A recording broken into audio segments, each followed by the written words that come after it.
Hello, everyone. Welcome back to our channel, Daily English Dialogues. I am your host, Anna. And I am Mark. Hello, everyone. It is great to be here with you today. How are you doing today, Mark? You look a little bit deep in thought. I am doing okay, Anna, but honestly, I have been thinking a lot about my English learning journey. I feel a little stuck. Stuck? Why do you feel stuck? You practice every day, don't you? I do practice. I read books, I listen to podcasts like this one, but I'm afraid to speak. I feel like I need to wait until my English is perfect before I can really talk to people. Ah, I see. Mark, that is exactly what we are going to talk about today. Today's topic is motivation, and specifically, why you must stop waiting for perfect English and just begin. That sounds like a topic for me. I'm definitely waiting for perfection. You are not alone, Mark. Many of our listeners feel the same way. So let's dive into this conversation. So, Anna, let me tell you my problem. Yesterday, I met a tourist in the city center. He looked lost. I wanted to help him. I knew the directions, but I didn't say anything. Why didn't you say anything, Mark? I was scared. I thought, what if I use the wrong grammar? What if I use the wrong preposition? What if he laughs at me? Mark, that is the fear of mistakes. It stops so many people. Did the tourist find his way? I don't know. He walked away looking confused. I felt terrible. This is a perfect example. Because you were afraid of making a small grammar mistake, you missed a chance to help someone. You missed a chance to communicate. But mistakes are embarrassing, Anna. I want to sound smart. I want to sound like a native speaker. I understand. But let me ask you a question. What is the goal of language? Why do we invent words? To share ideas? To understand each other? Exactly. The goal is communication, not perfection. If you said to that tourist, you go left, then straight, maybe the grammar is simple, maybe it's not perfect, but would he understand? Yes, he would understand that he needs to go left. Then you succeeded. You communicated. That is the most important thing. So you are saying that grammar does not matter. No, grammar is useful. It helps us be clear. But grammar is a tool. It is not the master. You should not let grammar stop you from speaking. It is hard to change that mindset.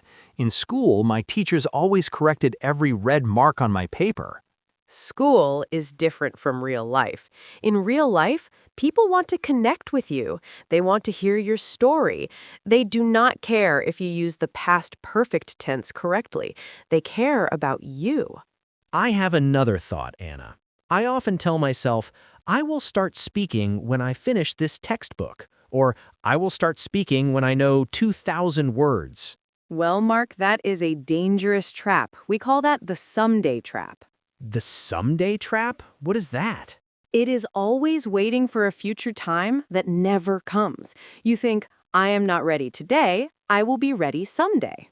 Exactly. I tell myself, I'm too busy right now. I have work, I have family.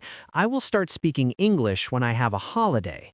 Ah, the perfect time excuse. Mark, let me tell you a secret. There is never a perfect time. Never? Never.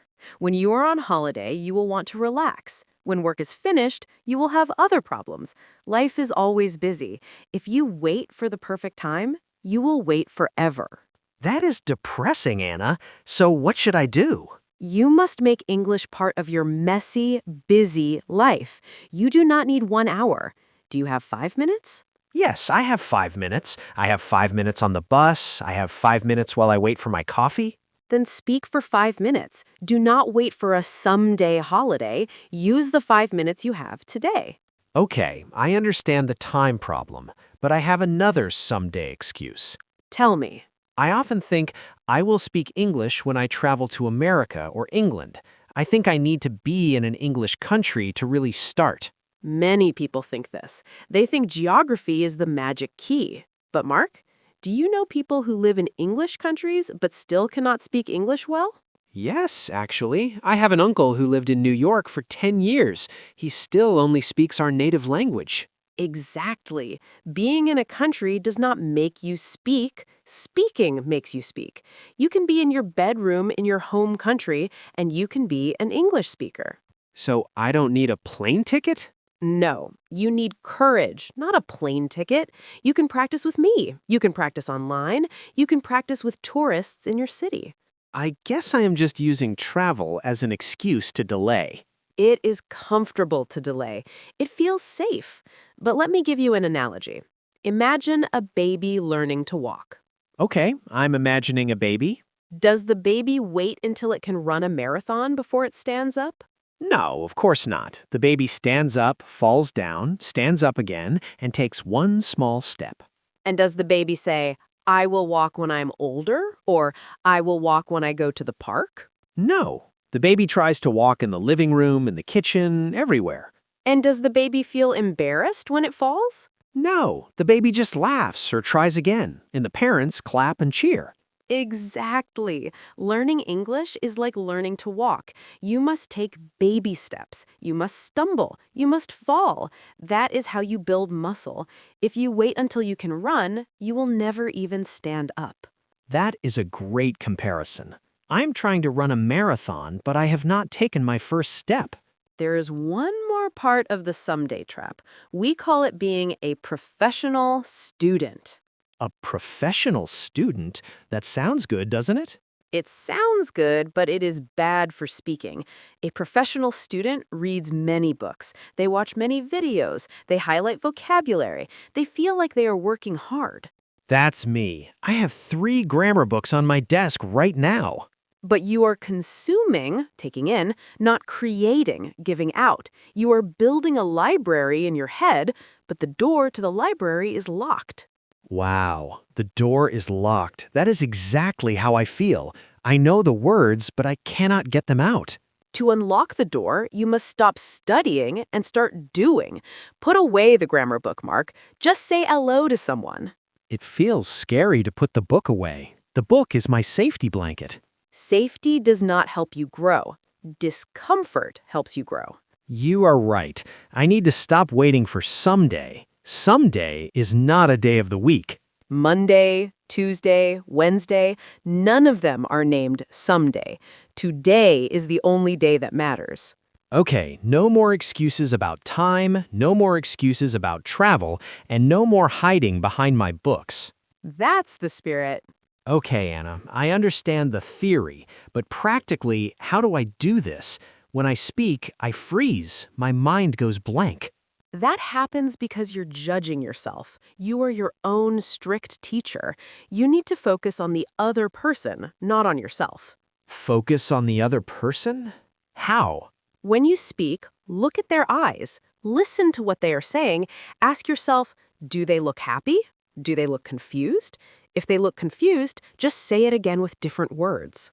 So I should focus on the message, not the method. Yes. Let's try a role play. I want to show you that simple English is powerful English. Oh, I'm nervous. Okay, let's try. Imagine we're at a coffee shop. You want to order coffee, but you forgot the word for sugar. You want sweet coffee. Go. Hello, I want coffee. I want white sand? No, not sand. Sweet powder? Do you mean sugar? Yes, sugar. I'm sorry, my English is bad. Stop. Do not apologize. Did I understand you? Yes, you guessed sugar. You said sweet powder. That is very creative. It is not the perfect word, but it describes the object perfectly. If you stayed silent, you would have bitter coffee. Because you tried, you got sweet coffee. That is true. Sweet powder sounds funny, but it worked. Never apologize for your level of English. You are learning a second language. That is brave. That is difficult. You should be proud. I should be proud. I need to repeat that to myself. I have a confession, Anna. Sometimes I try to use big, difficult words because I want to sound professional. I want people to think I am smart. That is very common, Mark. Many students think that complex equals smart. But actually, in a second language, simple equals strong. Really? But if I use simple words like good or bad or go, don't I sound like a child? Not at all. Think about the goal of speaking. The goal is to transfer an idea from your brain to my brain. If you use big words and get the grammar wrong, the idea gets lost. The bridge collapses. That makes sense. I often start a sentence and then I get stuck in the middle because I'm looking for a fancy word. Let's try an experiment. I want you to tell me a sentence. First, try to make it sound smart and complex. Okay, let me think. I desire to purchase a garment of blue coloration for my employment requirements. Wow, Mark, you sound like a robot from 18th century England. That is grammatically correct, but it is not natural. It is hard to listen to. It felt hard to say. I had to think so much. Now say the same idea, but use the simplest words possible. Subject, verb, object. I want to buy a blue shirt for work. Boom! Perfect. It is clear, it is fast, it is confident. I want to buy a blue shirt for work. It feels much easier on my tongue. And honestly, Mark, native speakers prefer the simple version too. We are lazy. We like short words. We like clear ideas. I also have a problem with long sentences. I try to connect everything with although, however, and furthermore. Ah, the endless sentence. That is a trap. When you make a long sentence, you have to remember the grammar from the beginning of the sentence while you're at the end. It's like juggling 5 balls at once. Exactly. And then I drop all the balls. Just juggle one ball. Use periods. Full stops are your best friends. Can you show me an example? Sure. Instead of saying, although it was raining, I went to the park because I wanted to run. However, I forgot my shoes. I'm already confused listening to that. Break it down. It was raining, but I went to the park. I wanted to run. Sadly, I forgot my shoes. That sounds dramatic. I like it. It has a rhythm. Short sentences have power. Think about famous slogans or movie lines. Just do it. I'll be back. I have a dream. I love you. Exactly. Imagine if you said, I have a strong sensation of affection towards you. That is not romantic at all. Simple is emotional. Simple is clear. Simple is confident. I think I try to be complex because I'm translating from my native language. In my language, we use long, beautiful sentences.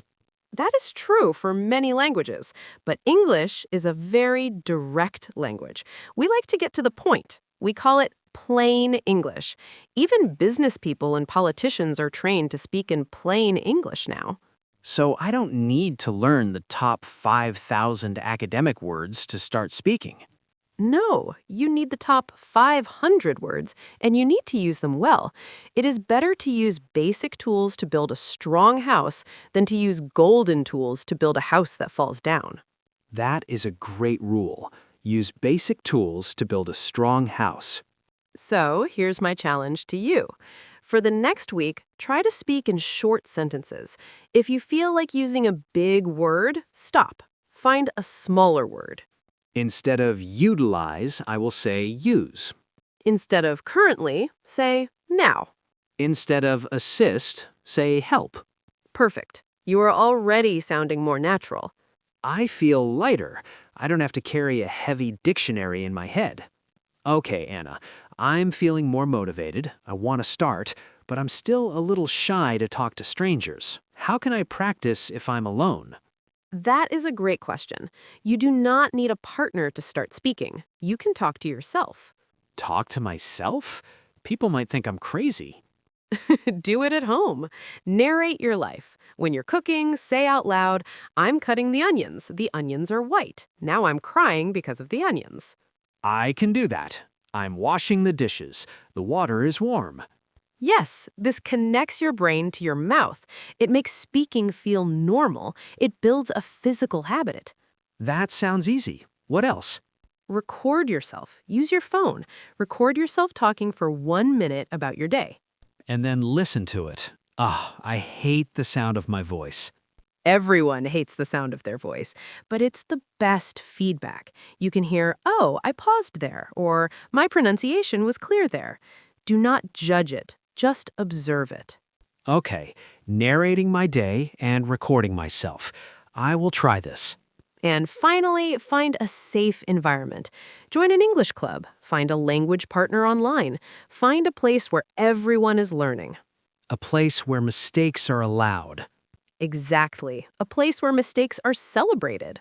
So, Mark, before we finish, I want to tell you a famous story. It's about pottery class. Do you know what pottery is? Yes, making cups and bowls out of clay. Right. So, a teacher divided the class into two groups. Group A was told, your grade depends on the quality. You only need to make one pot, but it must be perfect. Group B was told, your grade depends on the quantity. You need to make 50 pounds of pots. I don't care what they look like, just make a lot. Okay, so Group A tried to make one perfect pot. Group B just made many, many pots quickly. Who did better? At the end of the class, the teacher looked at the pots. The best, most beautiful pots came from Group B. Really? The group that made them quickly? Why? Because Group B was busy practicing. They made a pot, made a mistake, learned, and made the next one better. They practiced 50 times.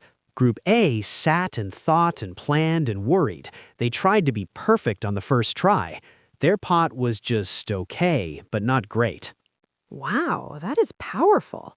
Group B improved through action. Group A got stuck in planning. You, Mark, and all our listeners need to be Group B. Make bad English. Make a lot of bad English. Make bad English. I never thought a teacher would tell me that. If you make enough bad English, eventually it will become good English. If you stay silent, it will remain silence. This conversation has really changed my perspective, Anna. I feel lighter. I'm so glad to hear that, Mark. Let's summarize what we talked about for our listeners. Okay, point 1. The goal is communication, not perfection. If they understand you, you win. Point 2. Don't wait for someday. Start with baby steps today. Point 3. Use simple words. Simple is strong. And point 4, practice by talking to yourself and making mistakes. Be like the pottery students who made many pots. I am going to make a promise today. Next time I see a tourist who looks lost, or next time I can order in English, I will speak. I will not worry about my grammar. That's the spirit. And to our listeners, we want to hear from you. Are you afraid to speak? What is stopping you? Please tell us in the comments, or try writing a sentence in English in the comments. Even if it has a mistake, we will give you a thumbs up for trying. Yes, we celebrate mistakes here at Daily English Dialogues. Thank you for the motivation, Anna. Thank you, Mark. Remember, everyone, you don't have to be great to start, but you have to start to be great. That is a beautiful quote. Until next time, keep practicing, keep speaking, and stop waiting. Goodbye, everyone. See you in the next episode.